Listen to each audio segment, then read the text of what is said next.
Well, hello there. Just want to talk to you today about CO2 and the myths that you're hearing. We're all told that CO2 is approximately 420 parts per million. Well, at ground level, it might be different. As I'm finding out, last night I've got this little tiny meter here that measures CO2. Last night, at ground level, the CO2 levels in the atmosphere was 520 parts per million. We'd expect that, wouldn't you? Because the plants aren't taking in carbon dioxide and producing oxygen. They're expiring CO2. And the same as with all the dead leaves and the whatever that's in the garden that's decaying, that also produces CO2.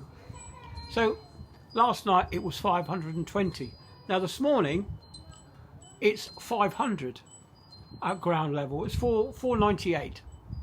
Now, what kind of levels do you think you have in your living room? Now, I was interested to find out, and I was rather shocked to find out. What levels do you think it would be at? 800? 1,000? Nah. Two of us in our living room with the doors and windows shut because it's cold. We weren't burning any candles, so it was just us two breathing, and the dog, of course, he was in the living room as well. So just us two breathing in the living room, and the CO2 levels was 1,500 parts per million. We felt all right. So these government so-called experts that say that CO2 will kill us all, what levels are they talking about? I really don't understand why there's such this negativity about CO2.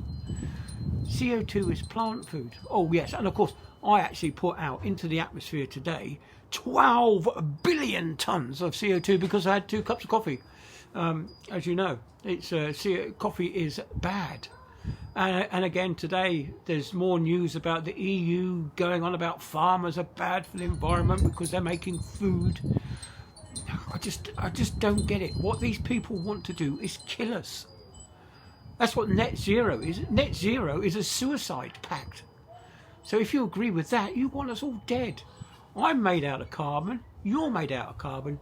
The food that you eat is made out of carbon, or it comes from a carbon-based food source, like cows and sheep and pigs.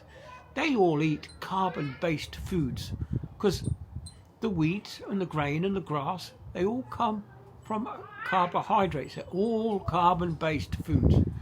So to say that they want zero carbon in the atmosphere is absolutely ridiculous. This really is mind-bogglingly stupid. Anyway, I've rabbited on about CO2 for another 3 minutes. So catch you all on the next one. See ya. Bye.